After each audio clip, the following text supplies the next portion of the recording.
Assalamualaikum warahmatullahi wabarakatuh.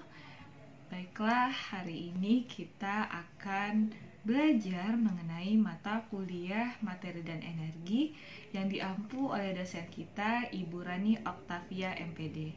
Nah, hari ini kelompok 2 akan mempresentasikan sebuah materi dengan judul minyak bumi sebagai sumber energi.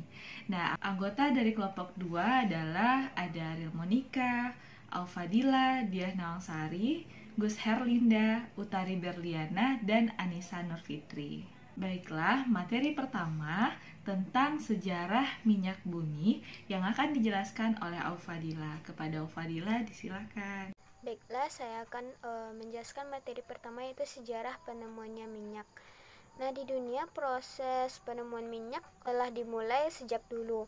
Namun ada beberapa versi mengenai kapan mulainya minyak bumi dan dimanfaatkan dan ditemukan oleh manusia. Nah, versi yang pertama yaitu bangsa Assyria, Babilonia kuno, dan Sumeria. Nah, bangsa ini memanfaatkan minyak bumi sejak 5000 tahun sebelum Masehi. Nah, pada saat itu cara mendapatkan minyak bumi tidak seperti penambangan pada saat ini. Pada saat dulu minyak bumi ini merembes hingga ke permukaan, sehingga dapat begitu saja diambil dan digunakan oleh bangsa tersebut.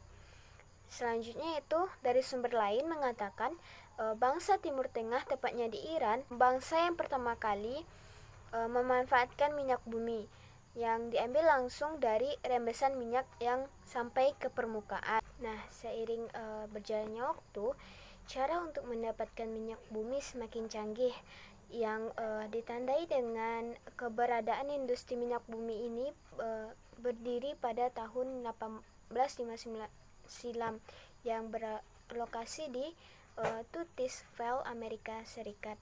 Nah, hingga sampai saat ini telah banyak industri-industri minyak bumi yang berdiri di berbagai negara, termasuk juga di Indonesia. Selanjutnya, materi tentang pengolahan minyak bumi yang akan dijelaskan oleh Gus Herlinda. Untuk penjelasan berikutnya yaitu mengenai pengolahan minyak bumi. Seperti yang kita ketahui bahwa minyak mentah dari hasil pengeboran belum bisa digunakan untuk berbagai keperluan secara langsung. Hal ini karena minyak bumi masih merupakan campuran dari berbagai senyawa hidrokarbon, sehingga untuk dapat digunakan secara langsung, maka minyak bumi perlu diolah terlebih dahulu. Dalam pengolahan minyak bumi ini terdiri dari 2 tahapan.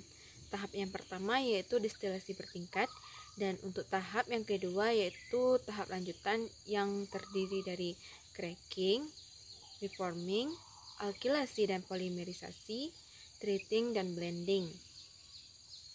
Nah, langsung saja pada tahap yang pertama yaitu destilasi bertingkat. Destilasi bertingkat merupakan pemisahan minyak bumi ke dalam fraksi-fraksinya berdasarkan titik didih masing-masing fraksi. Adapun proses dari destilasi ini yaitu yang pertama, minyak mentah dipanaskan pada suhu 370 derajat Celcius sehingga mendidih dan menguap. Kemudian, minyak yang menguap tadi akan naik ke atas kolom dan terkondensasi pada suhu yang berbeda. Nah, selanjutnya, fraksi minyak bumi yang tidak terkondensasi akan terus naik ke atas kolom sehingga keluar sebagai gas alam. Seperti yang dapat kita lihat pada gambar, yang mana proses destilasi pada minyak mentah yang masih bercampur dengan hidrokarbon akan saling terpisah berdasarkan jumlah atom C-nya. Pada fraksi 1, jumlah atom C 1-4 di bagian atas, yang jumlah atom C-nya 5-10 di bagian yang kedua atau disebut dengan fraksi kedua. Dan begitu pun seterusnya hingga pada bagian yang paling bawah, yaitu memiliki jumlah atom C lebih besar dari 25, yang mana ini disebut dengan fraksi ketujuh. Mengapa minyak ini perlu dipisahkan berdasarkan jumlah atom C-nya? Nah, hal ini karena jika jumlah atom C-nya berbeda, maka sifatnya pun berbeda. Begitu juga dengan kegunaannya. Nah, seperti yang dapat kita lihat pada gambar, yang mana pada fraksi 1 dengan jumlah atom C1-4 yang biasa digunakan sebagai bahan baku gas LPG. Nah, selanjutnya pada fraksi yang kedua dengan jumlah atom C5-10, yang mana ini biasanya digunakan sebagai bahan baku bensin. Dan begitu pun seterusnya hingga pada fraksi yang ketujuh dengan jumlah atom C yang berbeda, suhu yang berbeda, dan begitu pula dengan kegunaannya yang berbeda. Nah, selanjutnya yaitu proses cracking. Cracking itu merupakan proses penguraian molekul besar menjadi molekul kecil sehingga memiliki titik didih yang lebih rendah dan stabil. Contohnya yaitu perengkahan fraksi minyak ringan atau berat menjadi fraksi gas bensin ataupun kerosin, seperti pengubahan minyak solar atau minyak tanah menjadi bensin. Adapun proses cracking ini diantaranya yaitu yang pertama cara panas atau thermal cracking, yaitu dengan menggunakan suhu tinggi dan tekanan yang rendah, yang mana suhu yang digunakan dapat mencapai 800 derajat Celcius dan tekanan mencapai 700 kilopascal. Yang kedua yaitu cara katalis atau catalytic cracking, yaitu dengan penggunaan katalis sebagai media yang dapat mempercepat laju reaksi dengan menggunakan suhu yang tinggi.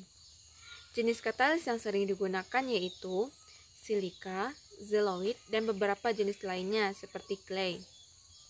Yang ketiga yaitu cara hydrocracking, yaitu kombinasi antara perengkahan dan hidrogenasi untuk menghasilkan senyawa yang jenuh.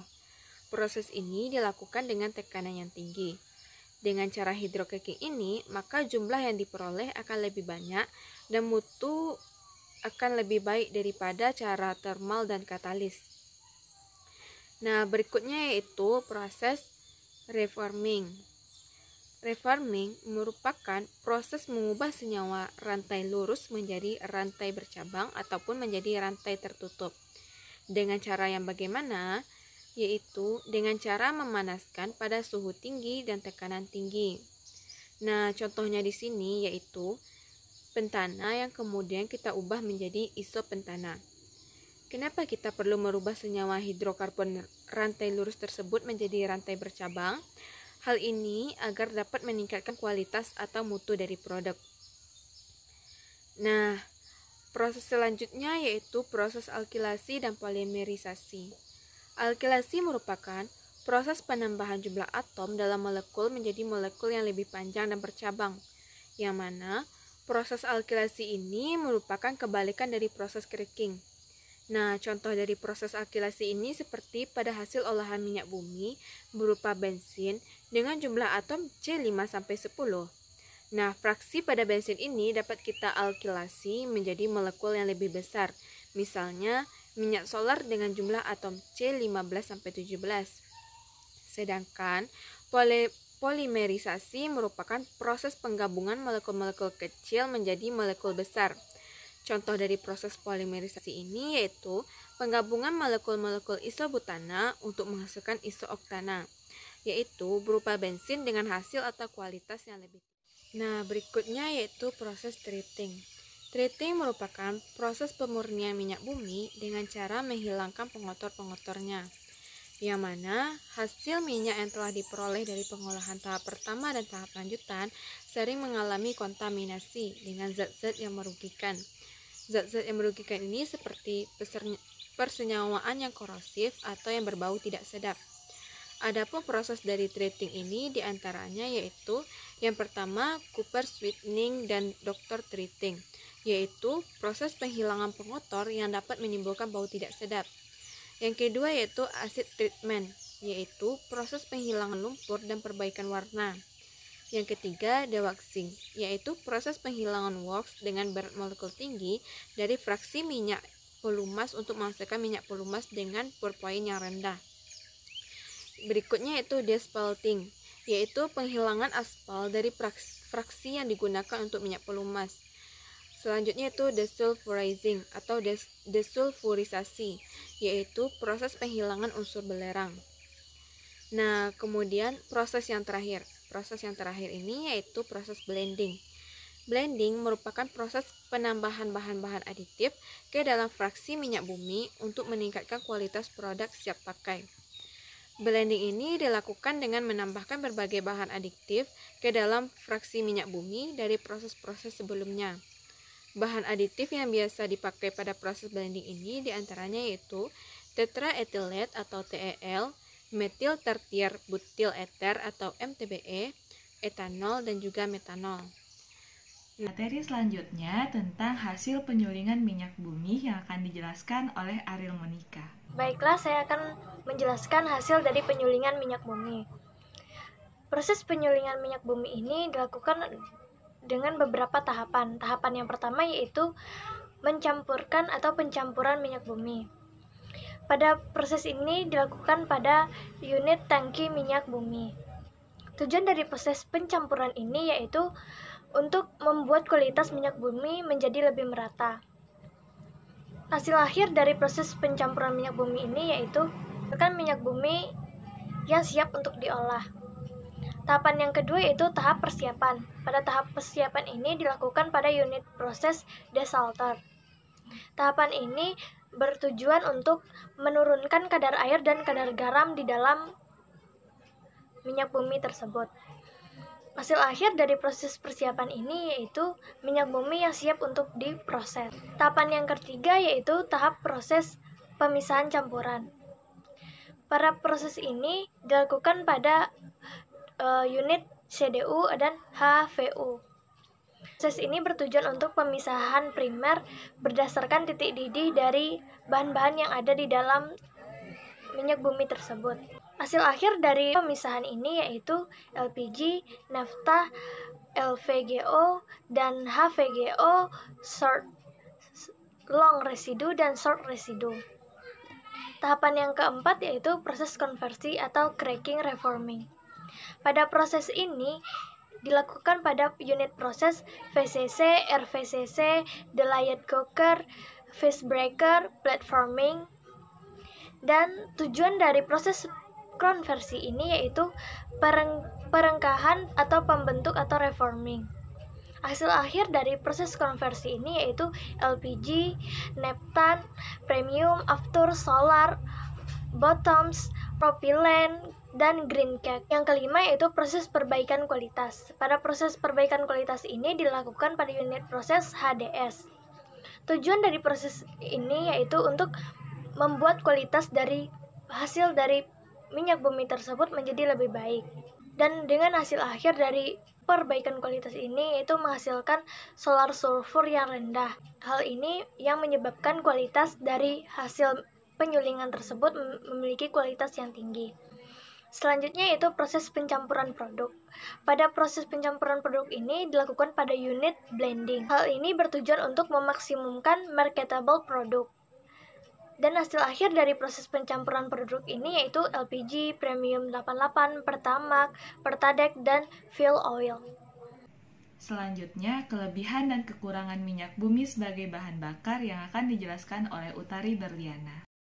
Selanjutnya adalah materi tentang kelebihan dan kekurangan minyak bumi sebagai bahan bakar, di mana dalam suatu proses penghasilan produk kita itu akan menemukan kelebihan dan kekurangan.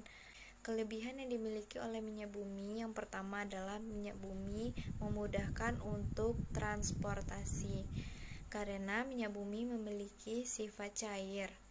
Minyak bumi dapat memenuhi keperluan energi pada mesin-mesin kendaraan seperti yang kita bisa rasakan pada saat ini, seperti mobil, motor, kapal, bahkan pesawat.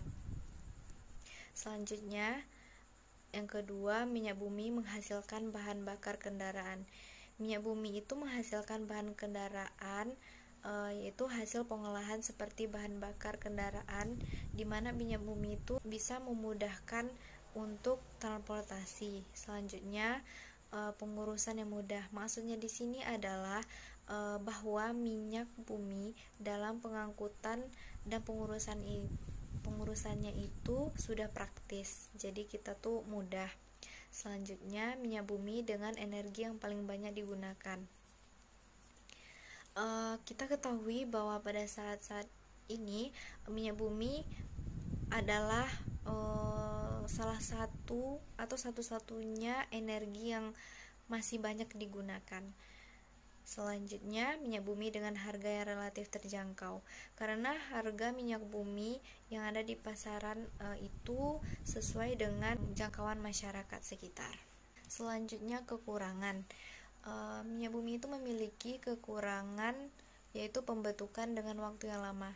Kita ketahui bahwa minyak bumi itu membutuhkan waktu yang sangat lama untuk membentuknya kembali, seperti yang telah dijelaskan oleh rekan saya sebelumnya bahwa bagaimana proses pembentukan minyak bumi itu.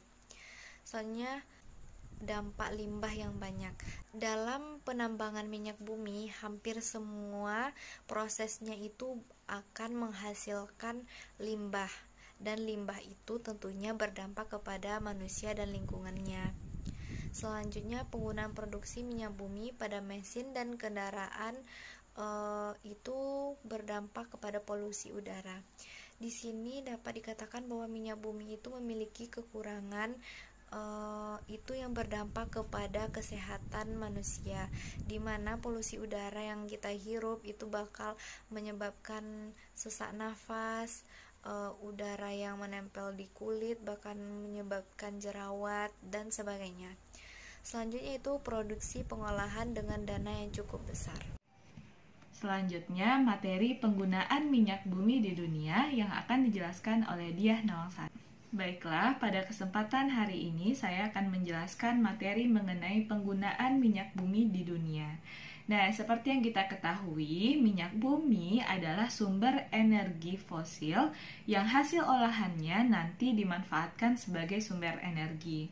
Nah, masyarakat dunia bertumpu pada penggunaan hasil olahan minyak bumi sebagai sumber energi. Nah, itulah sebabnya kenapa minyak bumi dikenal sebagai sumber energi utama, sehingga termasuk dalam komoditas barang mahal. Dilansir dari situs International Association of Oil and Gas Producer, penggunaan minyak bumi di dunia itu yaitu yang pertama sebagai kendaraan. Nah, manfaat minyak bumi bagi kehidupan yang pertama tidak lain digunakan untuk melajukan kendaraan. Dalam hal ini, minyak bumi digunakan sebagai bahan pembuatan oli yang berfungsi sebagai pelumas kendaraan supaya kendaraan dapat melaju atau bekerja secara optimal. Nah, pelumas oli biasanya ditemukan pada bagian jok, ban hingga bumper mobil. Penggunaan yang kedua yaitu pada konstruksi bangunan. Nah, seperti yang kita ketahui bahwa minyak bumi menjadi salah satu bahan utama yang digunakan untuk membuat cat, pipa, atap, hingga aspal. Nah, dalam hal ini, para pekerja konstruksi nantinya akan berkenaan langsung dengan bahan-bahan tersebut. Biasanya selalu dilengkapi dengan berbagai alat perlindungan kerja, keselamatan kerja seperti helm, jas, kacamata, dan peralatan lainnya. Nah, hal ini dilakukan agar mengurangi dampak buruk dari kecelakaan kerja atau kontaminasi bahan-bahan kimia nantinya yang cukup berbahaya. Penggunaan yang ketiga yaitu pada pakaian. Manfaat minyak bumi bagi kehidupan ternyata juga digunakan untuk pembuatan pakaian. Dalam hal ini, minyak bumi menjadi salah satu bahan untuk membuat serat pakaian seperti nilon, polyester, akrilik, dan spandex. Nah, kain atau bahan tekstil yang terbuat dari minyak bumi ini memungkinkan pemakaiannya untuk tetap hangat di musim dingin dan tetap merasa sejuk di musim panas. Penggunaan yang keempat yaitu pada bahan bakar. Nah, manfaat minyak bumi bagi kehidupan seperti yang kita ketahui adalah sebagai bahan bakar. Di sini minyak bumi digunakan sebagai bahan bakar kompor seperti gas, penghangat atau pendingin ruangan, serta bahan bakar transportasi baik itu darat, laut maupun udara. Dalam hal ini, minyak bumi memang mempunyai peranan yang sangat penting bagi mobilitas dan kelangsungan hidup manusia. Nah, penggunaan bahan bakar selanjutnya adalah pada elektronik. Nah, dalam hal ini minyak bumi sangat berperan penting sebagai bahan pembuatan plastik, termasuk plastik yang nantinya akan digunakan pada produk-produk elektronik seperti ponsel, televisi, komputer, dan berbagai produk elektronik lainnya. Yang keenam yaitu pada bidang pertanian. Nah, manfaat minyak bumi bagi kehidupan salah satunya itu pada bidang pertanian. Sebagai jenis pupuk, pestisida, insektisida, hingga bahan-bahan pertanian juga dibuat dari minyak bumi. Bahan-bahan kimia ini sangat penting digunakan untuk kegiatan pertanian agar dapat menghasilkan produk makanan yang memiliki kualitas tinggi. Bidang kecantikan, bumi ternyata juga digunakan sebagai bahan untuk membuat beberapa produk kecantikan, mulai dari cat kuku seperti aseton, parfum, make up, hingga produk pewarna rambut. Bukan hanya itu, beberapa produk yang bahkan setiap harinya kita gunakan seperti sabun, sampo, sikat gigi, ternyata juga membutuhkan minyak bumi sebagai salah satu bahan pembuatnya. Nah, ini merupakan salah satu manfaat minyak bumi bagi kehidupan yang sangat banyak digunakan. Nah, materi terakhir tentang kondisi cadangan minyak bumi di dunia yang akan dijelaskan oleh Anissa Nurfitri. Selanjutnya saya akan membahas tentang kondisi cadangan minyak bumi dunia. Kondisi cadangan minyak bumi dunia pada akhir-akhir ini mengalami penurunan. Total cadangan minyak bumi yang ada di dunia pada tahun 2019 dengan jumlah 1.733,9 triliun barel. Jumlah ini turun dari tahun sebelumnya yaitu dengan angka 1.735,9 triliun barel. Baiklah, sekian presentasi materi dan energi dari kelompok 2. Apabila ada kesalahan dan kejanggalan, mohon dimaafkan. Jika teman-teman ada pertanyaan atau kritik dan saran, silahkan dilanjutkan di grup WA kelas IPA B. Nah, sekian terima kasih. Semoga videonya bermanfaat. Assalamualaikum warahmatullahi wabarakatuh. Dadah.